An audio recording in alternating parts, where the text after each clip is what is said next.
मेरा नाम सेजल है। मेरे ससुर नाई थे और जब वो किसी के बाल काटते तो उनके हाथ में चमत्कार आ जाता था। वो जिस आदमी के भी बाल काटते उसकी जवान बेटी की शादी हो जाती थी।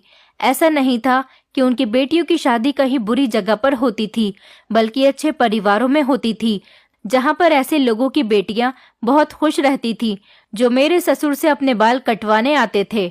अब तो दूर दूर से लोग हमारे घर मेरे ससुर से बाल कटवाने के लिए आने लगे थे। एक दिन मैं अपने ससुर के बराबर में ही बैठी हुई थी, तभी अचानक मुझे ख्याल आया कि क्यों ना मैं भी अपने ससुर से बाल कटवा लूं, तो मेरी भी जवान बेटी की शादी हो जाएगी। लेकिन जब मैंने अपने ससुर से अपने बाल कटवाए तो उसके बाद जो हुआ उसने मेरे होश उड़ा दिए। मेरे 3 बच्चे हैं, 2 जवान बेटियां और एक छोटा बेटा। मैंने अपने बच्चों को हमेशा एक दूसरे के साथ बांध कर रखा था, कभी भी अपने बच्चों को एक दूसरे से जुदा नहीं होने दिया था। मेरे तीनों बच्चों में आपस में इतना प्यार था कि कोई भी एक दूसरे से झगड़ा नहीं करता था और न ही तीनों बच्चों में से कोई भी अपने भाई बहन के बारे में बुरा सोचता। ये क्वालिटीज मैंने बहुत ज्यादा मेहनत करने के बाद अपने बच्चों के अंदर डाली थी। मैं और मेरे पति शहर में रहते थे, जबकि मेरे ससुराल वाले गांव में रहते थे। हुआ ऐसा था कि मेरे पति कुछ सालों पहले शहर में नौकरी करने के लिए आए थे और उन्हीं दिनों हम दोनों का आपस में टकराव हो गया। इसी बीच हम दोनों के बीच प्यार मोहब्बत पैदा हो गई। उसके बाद हम दोनों ने शादी कर ली। मेरे माता पिता तो इस दुनिया में न थे, मैं अनाथ थी। मुझे मेरी दादी ने पाल पोस कर बड़ा किया था। मेरी शादी के बाद मेरी दादी भी इस दुनिया को छोड़कर चली गई। मेरी शादी के कुछ महीनों बाद ही मैं प्रेग्नेंट हो गई। सबसे पहले मेरी बड़ी बेटी हुई, उसके बाद छोटी बेटी और उसके बाद एक छोटा बेटा। इसी तरह से मेरे 3 बच्चे हो गए थे। मेरे पति यहाँ रहकर जो नौकरी करते थे वही करते रहे और हम दोनों इसी शहर में किराए के मकान में शिफ्ट हो गए। मेरी ससुराल में मेरे सास ससुर थे और मेरी एक जवान नंद थी। मेरी जवान नंद की तो शादी हो गई थी, लेकिन कुछ सालों बाद पता चला कि मेरी सास की बहुत ज्यादा तबीयत खराब है। मेरे पति ने कहा कि मेरी माँ की तबीयत खराब है, इसीलिए हमें गांव चलना चाहिए। तभी मेरे ससुर का भी मेरे पति के पास फोन आ गया। मेरे ससुर का कहना था कि तुम लोग जल्द से जल्द गांव आ जाओ और अब गांव में ही रहना, क्योंकि तुम्हारी माँ अपने अंतिम दिनों में तुम लोगों के साथ रहना चाहती है। मेरे पति ने कहा कि अब हमें अपना सारा सामान लेकर गांव ही चलना होगा, क्योंकि मैं अपनी माँ के आखिरी दिनों में उनके साथ रहना चाहता हूँ। मुझे भी इस बात से कोई परेशानी नहीं थी और न ही मेरे बच्चों को थी। हमारी पूरी फैमिली गांव चली गई। मेरे ससुराल का गांव बड़ा अजीब था। ये बहुत ही पुराने टाइप के लोग थे। मेरे बच्चों को गांव पसंद नहीं आया था, लेकिन मेरे पति ने कहा कि अब हमें यहीं रहना होगा। कुछ दिन तुम लोग यहाँ रहोगे तो यहाँ के माहौल में ढल जाओगे। हम लोगों को गांव आए हुए अभी दूसरा ही दिन हुआ था कि मेरी सास की मौत हो गई। मेरी सास, जो कि अपने बेटे, बहू और पोता पोती के साथ कुछ दिन गुजारना चाहती थी, वो भी ठीक से नहीं गुजार सकी थी और बहुत जल्दी ही इस दुनिया से चली गई। गांव के लोगों का कहना था कि अब तुम लोग शहर मत जाना, अब तुम्हारे ससुर अकेले रह गए, अब तुम्हें यहाँ रहकर उनकी सेवा करनी है। क्योंकि मेरी नंद की तो शादी हो गई थी और वो अपने घर की हो गई थी। मेरे पति ने बड़ी मुश्किल से बच्चों को समझाया। बच्चे मान गए थे और हम लोग यहीं पर परमानेंट शिफ्ट हो गए थे। मेरे पति की आदत शुरू से ही शहर में काम करने की थी, इसीलिए उनको यहाँ पर काम करने में बहुत दिक्कत आ रही थी। पर उनको अपने पिता की और अपने इस घर की बहुत फिक्र थी, इसलिए कुछ भी करके उन्हें यहीं पर रहना था। और यहाँ रहते हुए हमें थोड़ी दिक्कत का सामना भी करना पड़ रहा था, क्योंकि मेरे ससुर तो कोई काम करते ही नहीं थे। मेरे पति ही शहर से उनका खर्चा करने के लिए उन्हें पैसे भेजा करते थे। गांव आकर हमारे हालात बहुत खराब रहने लगे थे। मेरे पति पढ़े लिखे थे और वो गांव के सरकारी स्कूल में टीचिंग की नौकरी पर लग गए थे। एक दिन जब मेरे पति घर आए तो मैं बहुत डर गई। वो बुरी तरह से जख्मी थे। मैंने जब अपने पति से पूछा कि आपको क्या हुआ है, तो वो कहने लगे कि कुछ नहीं, बस छोटी सी खरोच आ गई। मैं समझ गई थी कि बात कुछ और है। मेरे पति का एक्सीडेंट हो गया था। मेरे पति की ऐसी हालत देखकर बच्चे भी बुरी तरह से डर गए थे। मेरे पति मुझे कुछ बताना नहीं चाह रहे थे और मैंने भी उन पर कोई दबाव डालना जरूरी नहीं समझा, क्योंकि मुझे यकीन था कि जब सही वक्त आएगा तो मेरे पति मुझे सब कुछ सच सच बता देंगे। मेरे ससुर भी मेरे पति की ऐसी हालत देखकर बहुत परेशान हो गए थे। हमारे घर के हालात बहुत खराब हो गए थे, क्योंकि मेरे पति ही तो नौकरी पर जाते थे और अब वो जख्मी थे, इसलिए वो कुछ दिन के लिए घर पर आराम कर रहे थे। हम लोग बहुत गरीबी से गुजर रहे थे। तभी मेरे ससुर ने कहा कि मैं कुछ करता हूँ। मेरे ससुर ने कहा कि मैं अपने टाइम पर नाई था, मैं नाई की दुकान खोल लेता हूँ और गांव के लोगों के बाल काटूंगा। ऐसा करने से हमारे घर में कुछ पैसे आ जाएंगे। मुझे इस बात की खुशी हुई थी कि मेरे ससुर को घर की परेशानी दिख रही थी। मैंने कहा, ठीक है ससुर जी। मेरे ससुर ने घर की ही बैठक में नाई की दुकान खोल ली।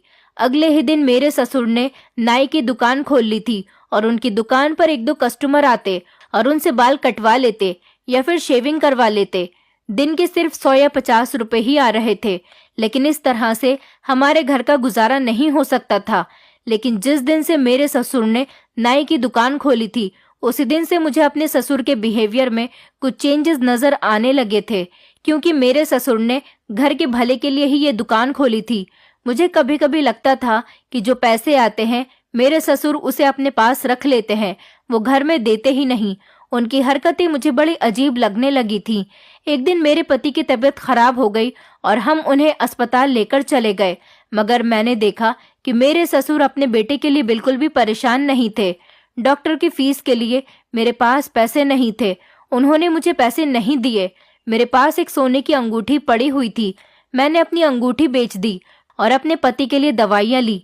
मेरी बड़ी बेटी डॉक्टर के यहाँ मेरे साथ जाती थी। मुझे पता नहीं चल पा रहा था कि मेरे पति को क्या परेशानी है। जब भी मेरे पति की रिपोर्ट आती तो मेरी बेटी उनको अपने दादा के हाथ में दे दिया करती थी।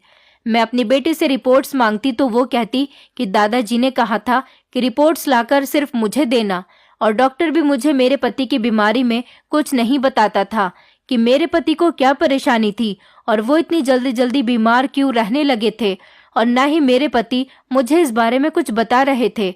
फिलहाल कुछ दिनों के बाद मेरे पति की तबीयत ठीक हो गई और उन्होंने काम पर जाना भी शुरू कर दिया। अपने पति की ठीक हालत देखकर मैं बहुत खुश हो गई थी, और मुझसे ज्यादा खुश तो मेरे ससुर थे। मैं यही सोच रही थी कि मेरे ससुर अपने बेटे की फीस तक के लिए पैसे नहीं देते और उनकी तबीयत ठीक होने पर सबसे ज्यादा खुश भी हो रहे हैं। जिस तरह से मेरे ससुर खुश लग रहे थे, ऐसा लग रहा था कि जैसे मामला कुछ अलग है। अगले दिन मेरे ससुर ने मुझसे एक बड़ी अजीब बात कही। उन्होंने कहा कि बहू, गांव के घर घर जाकर कहो कि जिसको भी अपनी जवान बेटी की शादी करनी है वो आकर मेरे ससुर से बाल कटवा ले। पहले तो मुझे अपने ससुर की ये बात बहुत ही अजीब लगी थी। मुझे लगा कि शायद उनकी तबीयत खराब हो गई, इसी वजह से वो बहकी बहकी बातें कर रहे हैं। इसीलिए मैंने अपने ससुर की बात को सीरियस नहीं लिया। मगर रात के टाइम पर जब मेरे पति घर पर आए तो ससुर जी ने फौरन ही मेरे पति से मेरी शिकायत लगा दी। उन्होंने कहा कि मैंने बहू से कहा था कि तुम गांव में जाकर ऐसे लोगों को बुलाकर लाओ जिनकी बेटियों की शादी नहीं हो रही, लेकिन तुम्हारी पत्नी ने मेरा ये काम करके नहीं दिया। मेरे पति मेरे पास आए और मुझसे कहने लगे, जब पिताजी ने तुमसे कहा था कि आसपास के ऐसे लोगों को लेकर आओ जिनकी बेटियां कुंवारी हैं, तो तुम उनके पास क्यों नहीं गई? अपने पति के बदलते हुए बिहेवियर को देखकर मैं हैरान रह गई थी कि आज मेरे पति ये मुझसे किस तरह से बात कर रहे थे।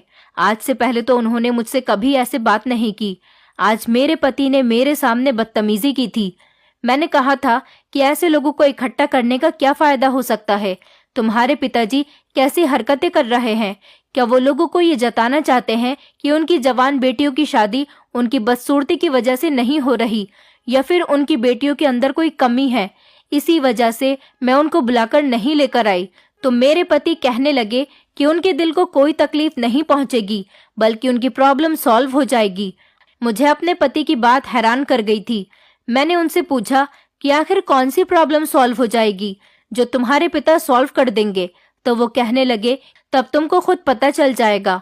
मैं खामोश हो गई और कहने लगी, ठीक है, मगर इस घर में कुछ भी ऐसा वैसा नहीं होना चाहिए, क्योंकि इस घर में मेरी जवान बेटियां भी रहती हैं। अगर इस सब में मेरे बच्चों की परवरिश पर कोई आँच आई तो मैं यहाँ से चली जाऊंगी। मेरे पति ने मुझे तसल्ली दी और कहा कि ऐसा वैसा कुछ नहीं होगा, बल्कि जो कुछ भी होगा अच्छा होगा, और आज के बाद हमारे घर को लोग एक अलग नजरिए से देखेंगे। अपने पति की बात मुझे बिल्कुल भी समझ नहीं आ रही थी।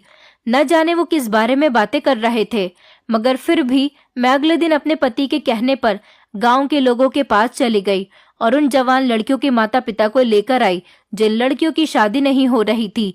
मेरे ससुर इन लोगों के सामने आकर बैठ गए और कहने लगे कि तुम बताओ, तुम में से किस किस की बेटी की शादी नहीं हो रही। हमारे घर पर गांव के लगभग 30-40 लोग आ गए थे जो अपनी बेटियों की शादी करवाना चाहते थे, और उन सभी की प्रॉब्लम यही थी कि उनकी जवान बेटियों की शादी नहीं हो रही। इसीलिए उन्होंने कहा कि हम सबकी यही ख्वाहिश है कि हमारी बेटियों की शादी हो जाए और अच्छे परिवार में हो, ताकि वो अपनी ससुराल में सुखी और खुश रह सके। मगर हम सबकी बेटियां कुंवारी बैठी हुई हैं। मेरे ससुर कहने लगे, तो फिर आज से आप लोग ये सोच लो कि आपकी ये ख्वाहिश पूरी हो गई। मैं एक नाई हूँ और मैं तुम लोगों के थोड़े थोड़े बाल काट दूंगा, तो तुम्हारी बेटियों की शादी अच्छे परिवार में जरूर होगी, और शादी के बाद वो इतनी सुखी रहेंगी कि तुम लोग भी अपनी बेटियों की किस्मत पर नाज करोगे। अपने ससुर की बात सुनकर मैं हैरान रह गई। मुझे लगा कि वो झूठ बोल रहे हैं और ऐसा करके वो लोगों की तारीफ और वाह वसूल करना चाहते हैं। लेकिन उन्हें ये नहीं पता कि कुछ लोग उन्हें बेवकूफ भी समझ सकते हैं। और फिर बात ये भी थी कि ये एक गांव था। गांव के लोग ज्यादा समझदार नहीं होते। गांव के लोगों को तो हम बड़ी आसानी से बेवकूफ बना सकते हैं। वहां पर मौजूद लोग भी मेरी तरह हैरान रह गए। उन्हें भी मेरी तरह मेरे ससुर की बात पर यकीन नहीं आया था, और वो लोग कहने लगे कि ऐसा कैसे हो सकता है। हम लोगों ने अपनी बेटियों की शादी के लिए हर जतन करके देख लिए, न जाने कितने पंडितों से भी अपनी बेटियों के अच्छे रिश्ते के लिए कह रखा है, लेकिन कहीं से कोई सहूलत नहीं हुई। और अब आप कह रहे हो कि सिर्फ हमारे बाल काटने से हमारी बेटियों के रिश्ते हो जाएंगे और उनकी अच्छे परिवार में शादी भी हो जाएगी। भला रिश्ते कौन लाएगा? ऐसा तो किसी तरह भी मुमकिन नहीं। तो मेरे ससुर कहने लगे कि रिश्ते खुद आपके घर चलकर आएंगे। मुझे एक बूढ़े बाबा ने वरदान दिया है कि तुम अगर जिस जवान बेटी के पिता या उसकी माँ के थोड़े से बाल काट कर दोगे तो उनके अच्छे रिश्ते हो जाएंगे और उनके अच्छे परिवार में शादी हो जाएगी। शादी के बाद उनकी बेटियां जिंदगी भर अपने ससुराल में सुखी रहेंगी।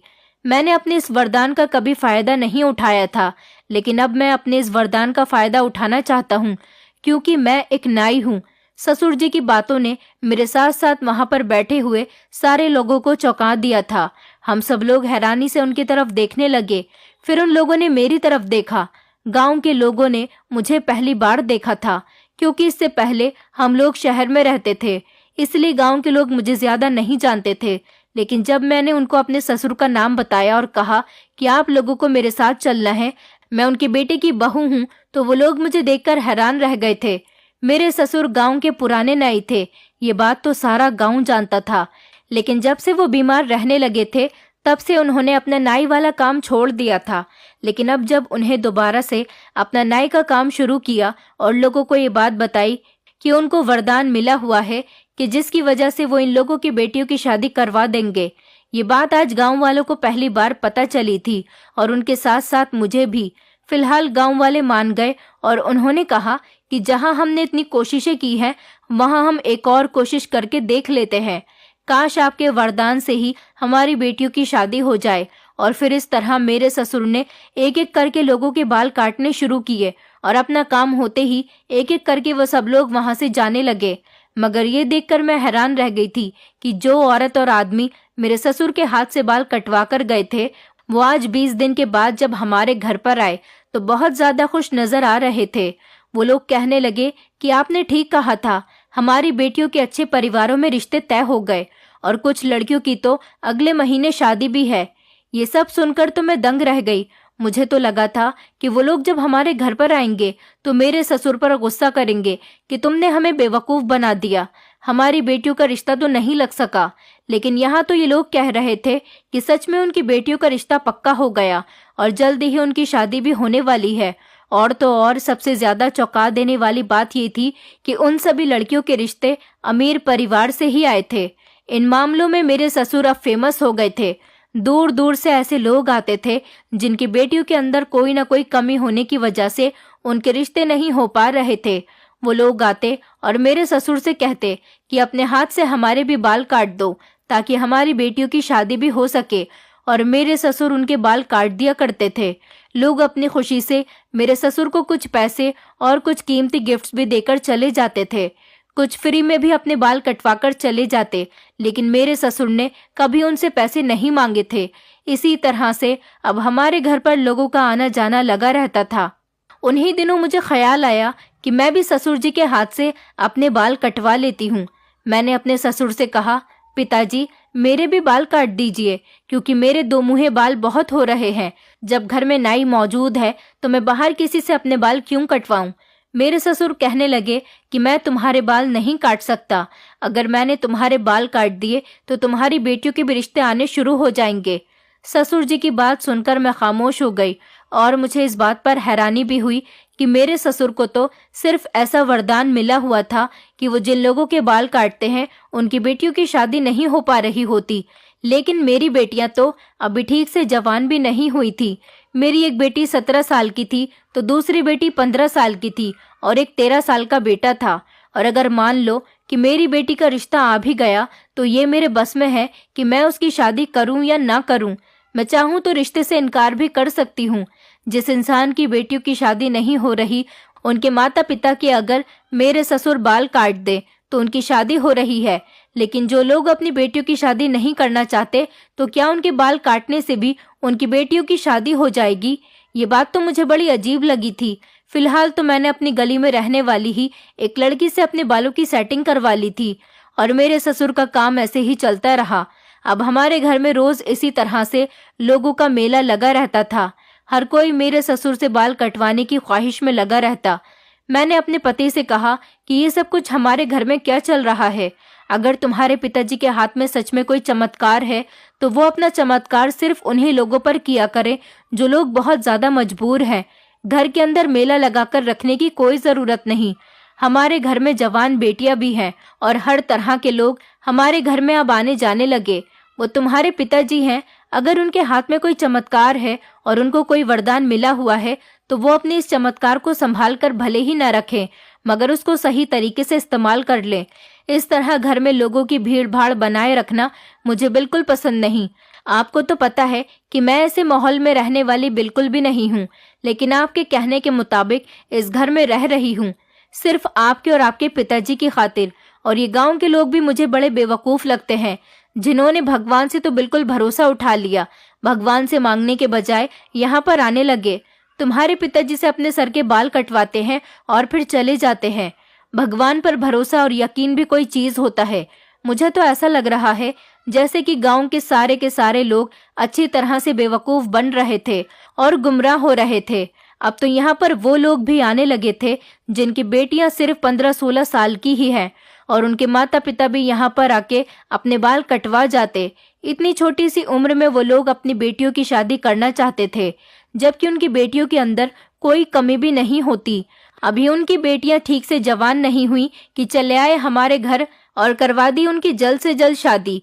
बाल कटवाने के बाद लोग इतना खुश हो जाते कि जैसे उनकी बेटियों के कभी रिश्ते आएंगे ही नहीं।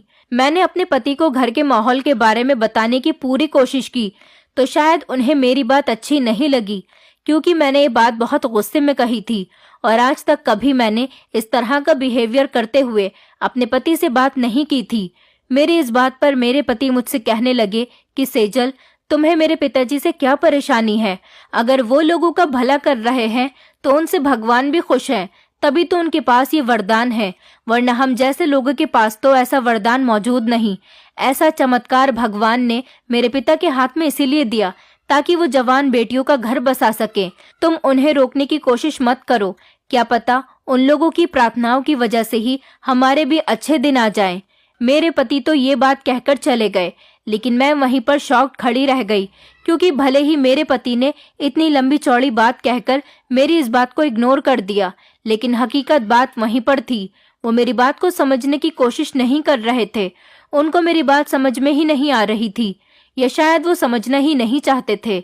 जैसे भी हालात थे, बस मैं भगवान से सब कुछ सही होने की प्रार्थना ही कर रही थी, क्योंकि मुझे ऐसा लग रहा था कि जैसे मेरे पति मुझसे अलग होते जा रहे हैं और अब उनको शायद मेरी कोई बात समझ नहीं आएगी।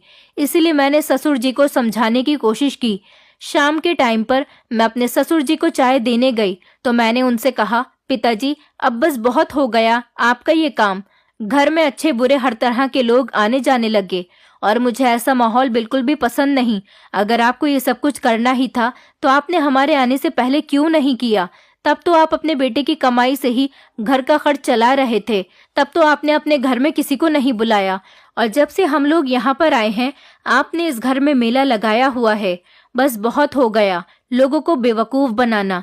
जिन लड़कियों की भी शादी हो रही है वो उनका अपना भाग्य है, आपके वरदान से कुछ नहीं होता, क्योंकि हर इंसान की शादी जिससे और जिस टाइम भगवान ने उसकी किस्मत में लिख दी तभी होनी है। और आपकी तबीयत ठीक नहीं रहती, अगर आप ज्यादा बीमार हो गए तो आप इस तरह का काम कैसे करोगे? फिर तो आप ये काम करने के काबिल भी नहीं रहोगे।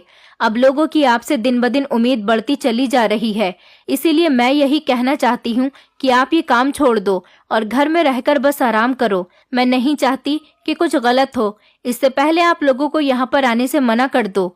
इतने लोगों की आपने मदद की है और वो लोग आने वाले टाइम में आपको बहुत इज्जत देंगे, मगर इससे आगे और ज्यादा लोगों का उम्मीद लगाना सही बात नहीं। तो वो कहने लगे कि बहू तुम बिल्कुल ठीक कह रही हो, मेरी तबीयत खराब तो रहने लगी है, लेकिन चलो ठीक है, मैं लोगों से मना कर दूंगा और मैं अपने बेटे के साथ जाकर शहर के अच्छे डॉक्टर को दिखाकर आऊंगा। लेकिन जब मैं ठीक हो जाऊंगा तो मैं दोबारा से अपना ये काम शुरू कर दूंगा। उनकी ये बात सुनकर मेरा दिल चाहा कि मैं अपना माथा पीटना शुरू कर दूं। उन्हें क्यों मेरी बात समझ नहीं आ रही थी, लेकिन फिलहाल के लिए तो मैं बहुत खुश हो गई थी। वो ये काम बंद करने वाले थे, लेकिन फिर भी मेरे दिल को सुकून नहीं मिल रहा था। ऐसा लग रहा था कि कुछ गलत होने वाला है। कुछ दिनों बाद लोगों का आना जाना भी हमारे घर में कम हो गया, लेकिन फिर भी कुछ लोग आते जाते रहते थे और मेरे ससुर से बाल कटवाने की जिद करते। तो मेरे ससुर मुस्कुराकर कहते कि जल्द ही मैं अपना नाई वाला काम दोबारा से शुरू कर दूंगा। मुझे बड़ी हैरानी होती थी कि मेरे ससुर को अपनी उम्र का बिल्कुल भी लिहाज नहीं था। मैं हैरान रह गई। मेरे ससुर अपने बेटे को लेकर शहर के डॉक्टर से अपना ट्रीटमेंट करवाने चले गए। जब मेरे ससुर 1-2 महीने दवाई खाने के बाद ठीक हो गए तो उन्होंने दोबारा से अपना नाई वाला काम शुरू कर दिया, मगर इस बार मैं पहले की तरह खामोश नहीं रही। न जाने क्यों मुझे अपने ससुर का ये काम बिल्कुल भी पसंद नहीं था, बल्कि मैंने घर में आवाज उठाना शुरू कर दिया। मैंने कहा कि अब इस घर में ये सब कुछ करने की जरूरत नहीं, क्योंकि ये काम मुझे बिल्कुल भी अच्छा नहीं लगता। अगर किसी की बेटी की शादी नहीं हो रही तो उसकी मदद करना बनता है, लेकिन हर वक्त घर में लोगों का आना जाना बनाकर रखना ये मुझे बहुत बुरा लगता है, क्योंकि मेरी जवान बेटियां थीं और वो घर में रहती थीं। जब लोग हमारे घर आते तो लोग निकलते बढ़ते मेरी बेटियों पर भी नजर डालते थे। इसलिए मैंने अपने ससुर और पति से साफ साफ कह दिया कि अगर आज के बाद घर में ये सब कुछ हुआ तो मैं इस घर में बिल्कुल भी नहीं रहूंगी।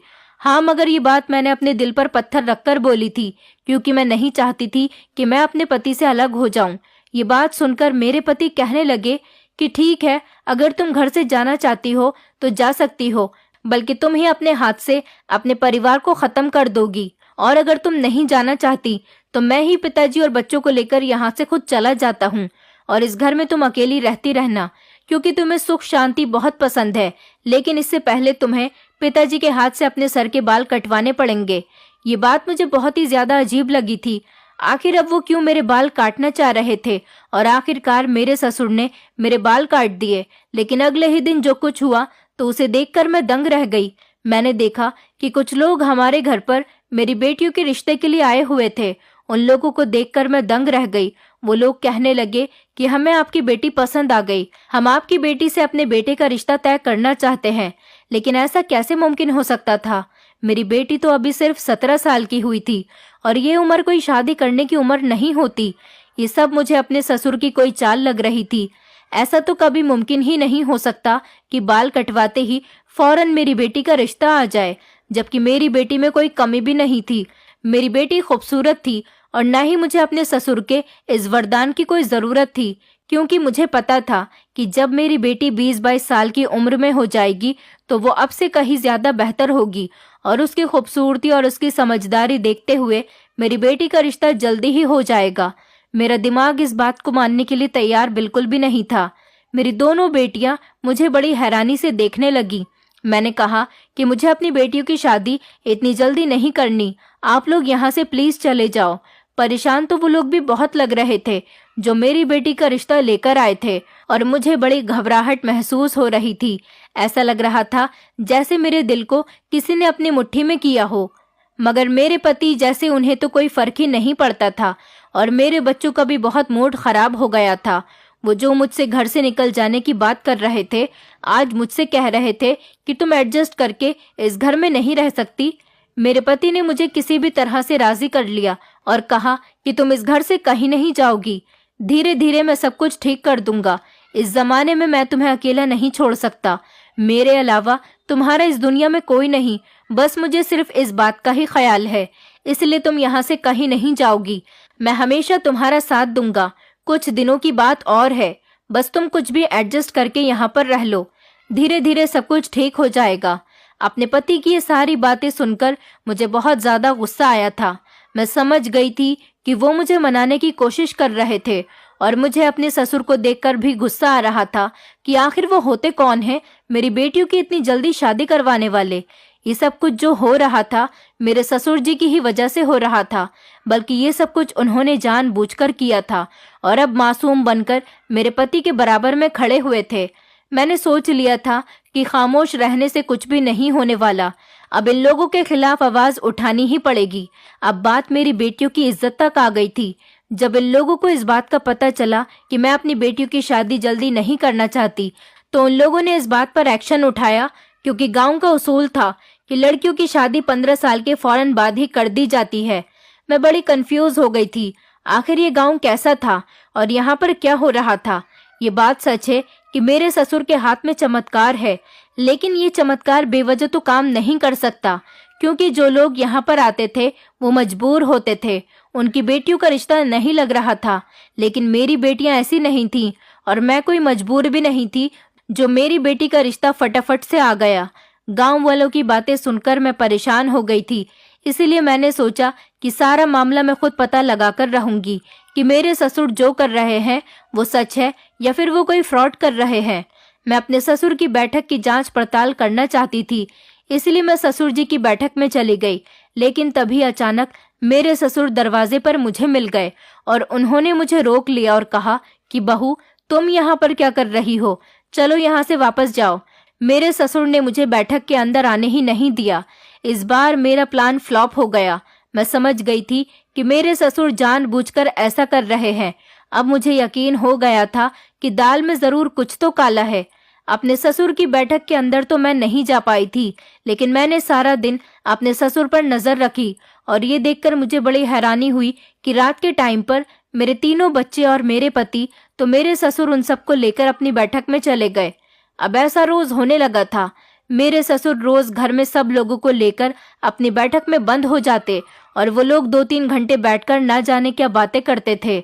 और उसके बाद जब मेरे बच्चे और पति ससुर जी की बैठक से बाहर निकलते तो अपने कमरों में आकर सो जाते थे। मुझे पहले तो कभी ये चेंजेस अपने घर में महसूस नहीं हुए थे। शायद मैं पूरे घर को एक जैसा ही समझती थी। मैंने अपनी बड़ी दोनों बेटियों से पूछा कि आखिर तुम सब लोग आपस में क्या बातें करते हो, क्योंकि मुझे पता था कि मेरे पति तो मुझे कुछ नहीं बताएंगे। इसलिए मैंने अपनी बेटियों से पूछा था। मुझे ऐसा लग रहा था जैसे मेरे पति मेरे नहीं रहे, इसलिए मैंने अपनी बड़ी दोनों बेटियों से सवाल किया। तो मेरी बेटी कहने लगी कि हम तो दादाजी से अपनी पढ़ाई के बारे में जानकारी ले रहे थे, मगर उन दोनों के चेहरे पर घबराहट महसूस हो रही थी। मैं समझ गई थी कि वो दोनों मुझसे झूठ बोल रही है। ऐसा लग रहा था जैसे वो कोई बड़ी बात मुझसे छुपा रही है। मैं भी खामोश हो गई और मैंने उनसे कोई सवाल नहीं किया, क्योंकि उनको पता चल जाता कि मैं उनकी जासूसी कर रही हूँ, और अगर ऐसा होता तो शायद मुश्किलें बढ़ जाती। अगले दिन फिर वही सीन चल पड़ा था। मेरे ससुर लोगों के बाल काटते और उनको कहते कि जाओ, तुम्हारी बेटी की शादी हो जाएगी। आज भी कुछ लोगों ने बड़ा खुश होकर मेरे ससुर को कुछ पैसे दिए। मुझे हमेशा की तरह अपने ससुर के पैसों से कोई मतलब नहीं था। वो जो कमाते अपने पास ही रखते थे, क्योंकि मुझे अपने ससुर की कमाई से कोई मतलब नहीं था और मैं अपने पति की कमाई में ही एडजस्ट कर लिया करती थी। और फिर आज रात भी कुछ ऐसा ही हुआ। मेरे बच्चे आए और अपने पिता के साथ अपने दादाजी की बैठक में चले गए। बैठक का दरवाजा बंद करके काफी देर तक उन लोगों में बातचीत होती रही, बल्कि आज इन लोगों की बातचीत इतनी लंबी हो गई थी कि रात के 3 बज गए थे और मुझे भी जागते हुए 3 बज गए थे। मुझे तो बहुत तेज नींद आ रही थी।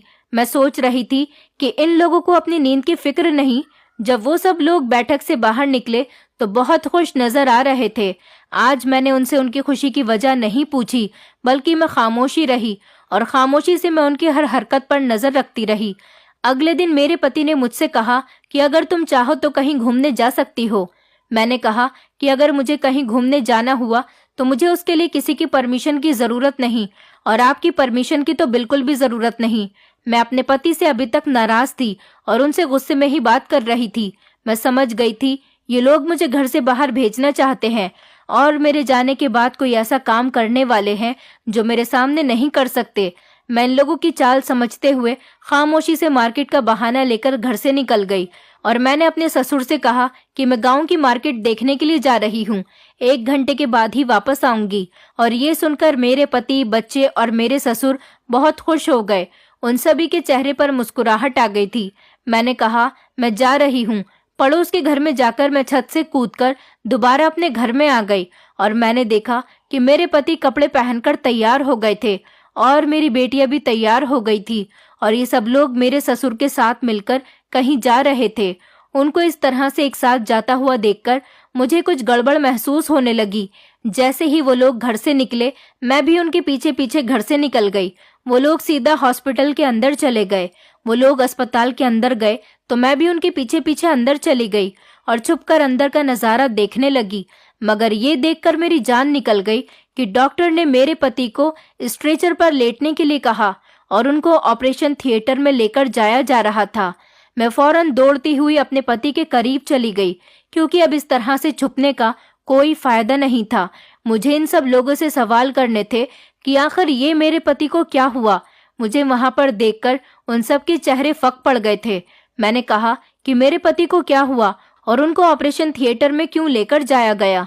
मैंने अपने ससुर की तरफ देखकर सवाल किया और उनसे कहा कि मुझे सब कुछ बताइए। मेरे बच्चे कहने लगे कि माँ, आप जल्दी से घर चली जाओ, हम आपको बाद में बता देंगे, हम अभी आपको कुछ नहीं बता सकते। मगर मैंने कहा कि नहीं, मुझे अभी और इसी वक्त सब कुछ जानना है, वरना मैं अस्पताल के अंदर ही तमाशा कर दूंगी। मैंने अपने बच्चों और ससुर को धमकी दी तो वो कहने लगे कि हम माफी चाहते हैं। मेरे ससुर कहने लगे, बहू, मैं भी तुमसे माफी मांगना चाहता हूँ, मुझे माफ कर दो। जाने अनजाने में मैंने तुम्हारा बहुत दिल दुखा दिया और तुमसे एक बहुत बड़ी बात छुपाई, मगर मैं ये सब कुछ मजबूरी में कर रहा था। जब तुम लोग यहाँ पर आए और तुम्हारे पति की तबीयत खराब हुई तो मैं उसे डॉक्टर के पास लेकर गया। डॉक्टर ने बताया कि मेरे बेटे को दिल की बड़ी बीमारी हो गई और उसका जल्द से जल्द ऑपरेशन करना होगा, वरना उसकी जान को भी खतरा हो सकता है। और इसके ऑपरेशन के लिए हम लोगों के पास पैसे नहीं थे। घर में बहुत ज्यादा परेशानी हो गई थी और ऑपरेशन के लिए इतनी ज्यादा पैसे चाहिए थे कि अगर हम अपना घर भी बेच देते तब भी पैसे पूरे नहीं होते। हमें पैसों की सख्त जरूरत थी और जल्द से जल्द हमें अरुण का ऑपरेशन करवाना था। इसलिए अरुण बहुत ज्यादा परेशान रहने लगा था। उसे समझ में नहीं आ रहा था कि उसके ऑपरेशन के पैसे कहाँ से आएंगे। वो धीरे धीरे जिंदगी से नाउम्मीद होता जा रहा था। तभी मैंने अपने बेटे को बताया कि मुझे एक बाबा ने एक ऐसा वरदान दिया है कि मैं जब किसी ऐसे माता पिता के बाल काट दूंगा जिनकी बेटियों के अंदर कोई कमी होने के कारण उनकी शादी नहीं हो रही, तो उन लड़कियों की शादी हो जाएगी। भगवान खुद उनकी शादी की जिम्मेदारी लेगा। भगवान की तरफ से उनके लिए अच्छे रिश्ते आएंगे। पहले तो तुम्हारे पति ने मेरी इस बात का यकीन ही नहीं किया, लेकिन मैंने कहा कि एक बार अपने चमत्कार को आजमाने में कोई बड़ी बात नहीं। मैंने आज तक इस नियत से अपने चमत्कार को नहीं आजमाया था, लेकिन आज जब मैं लोगों की मदद करने की नियत से ये काम करूंगा तो हो सकता है कि शायद उन लोगों का ये काम हल हो सके और मैं कामयाब हो जाऊं।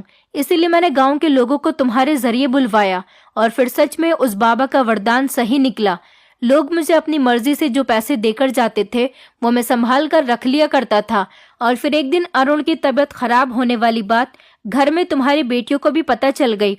उन्होंने कहा कि ये बात माँ को पता नहीं चलनी चाहिए क्योंकि उन्हें बहुत सदमा लगेगा, मगर तुम मेरे इस काम को सख्ती से बंद करवाना चाहती थी।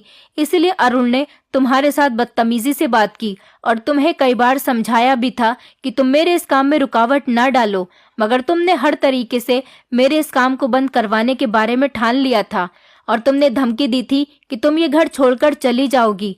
अगर तुम घर से चली जाती तो फिर इन बच्चों का क्या होता, कैसे मैं पैसे जमा करता और फिर किस तरह से अरुण का ख्याल रखने वाला कोई होता। इसीलिए मैंने तुम्हारे बाल काटने का नाटक किया और तुम्हारे बाल काट दिए। अगले ही दिन लड़के वालों को मैंने ही तुम्हारे पास भेजा था कि वो तुम्हारी बेटी का रिश्ता लेकर आ जाएं, बदले में मैंने उन्हें कुछ पैसे दिए थे ताकि वो तुमसे झूठ बोल सके। मुझे पता था कि तुम अपनी बेटियों के रिश्ते के लिए इतनी जल्दी राजी नहीं होगी। ऐसा होने से तुम अपनी ही परेशानी में उलझकर रह गई थी और मुझे ज्यादा पैसे जमा करने का मौका मिल गया था। इसी तरह से मैंने लोगों के बाल काटकर उनसे बहुत सारे पैसे इकट्ठे कर लिए और मेरे पास जब ऑपरेशन के लिए पैसे इकट्ठे हो गए तो हम लोग अरुण का ऑपरेशन करवाने के लिए उसे यहाँ पर लेकर आ गए। अपने ससुर की बात सुनकर मेरी आंखों में आंसू आ गए थे। वो इतने अच्छे थे और मेरे पति के ऑपरेशन के लिए पैसे इकट्ठे कर रहे थे, लेकिन मैं अपने ससुर को गलत समझ रही थी। अब हम लोग भगवान से यही दुआ कर रहे थे कि जल्द से जल्द मेरे पति का ऑपरेशन सक्सेसफुल रहे और उनकी तबीयत बिल्कुल ठीक हो जाए। मेरे ससुर मेरे ही पति की जान बचाने की कोशिश कर रहे थे और मैं तो उनको गलत समझ रही थी, लेकिन अगर वो मुझे सारा सच बता देते तो मैं उनको कभी गलत नहीं समझती, बल्कि इस काम में और उनका साथ देती। मैंने भगवान से प्रार्थना की कि वो मेरे पति की जान बचा दे और अपने बुरे बिहेवियर के लिए मैंने अपने ससुर जी से भी माफी मांगी। घर के लोगों का एक दूसरे पर प्यार मोहब्बत होना बहुत जरूरी है और वही हमारी जिंदगी में सबसे ज्यादा काम आता है। जब कोई भी हमारे करीब नहीं होता तो हमारे अपने ही हमारे करीब होते हैं और हमारी हर मुश्किल और हर परेशानी में हमारे अपने ही हमारे साथ होते हैं और वही हमारे मुश्किल वक्त में भी हमारी मुश्किल को समझने की कोशिश करते हैं और उसे हल करने की पूरी कोशिश करते हैं। अपने घर वालों पर भरोसा रखिए और उनसे मोहब्बत भी करते रहिए। अपने परिवार को एकजुट करने की कोशिश करिए ताकि एक दूसरे की परेशानी और मुश्किल वक्त में एक दूसरे का साथ दे सके। एकता में बहुत बड़ी ताकत होती है। परिवार के लोग जब एक होते हैं तो इंसान किसी मुश्किल में कभी फंस ही नहीं सकता। परिवार को जोड़कर रखना ही बहुत बड़ी अक्लमंदी है और ये गुण हर किसी में नहीं पाया जाता। बहुत कम ऐसे लोग होते हैं जो अपने घरों को और रिश्तों को जोड़कर रखना जानते हैं और उन रिश्तों को निभाना भी जानते हैं। इसलिए मैं आपसे यही कहना चाहूंगी, अपने रिश्तों को जोड़कर रखें और रिश्तों में मोहब्बत और भरोसा बनाए रखें। मेरे पति का ऑपरेशन सक्सेसफुल रहा था। कुछ दिनों के बाद मेरे पति बिल्कुल ठीक हो गए और हमारे घर का माहौल पहले जैसा हो गया। कुछ दिनों रेस्ट करने के बाद मेरे पति अब काम पर भी जाने लगे थे। अब हमारा पूरा परिवार अच्छे तरीके से जिंदगी गुजार रहा था, लेकिन मैं आज भी अपने ससुर की एहसानमंद हूँ कि उन्होंने अपने परिवार के लिए बहुत बड़ा त्याग दिया। मेरे ससुर ने जिस काम के लिए अपने वरदान का इस्तेमाल किया था, अब वो काम सक्सेसफुल हो गया था। इसी वजह से अब उन्होंने नाई वाला काम छोड़ दिया और मेरे पति नौकरी पर जाने लगे। अब कोई इंसान जब बहुत मजबूरी में ही अपनी बेटी के रिश्ते की बात करने आता, तभी मेरे ससुर उसके बाल काटते, वरना वो नाई वाला काम खत्म कर चुके थे। हमारी जिंदगी अब बहुत हंसी खुशी गुजर रही है। दोस्तों, उम्मीद करती हूँ आपको हमारी कहानी पसंद आई होगी। कहानी पसंद आई है तो वीडियो को लाइक करें, चैनल पर नए हैं तो चैनल को सब्सक्राइब करें और हाँ, नोटिफिकेशन बेल को जरूर दबाएं ताकि अगली अपडेट सबसे पहले आपको मिले।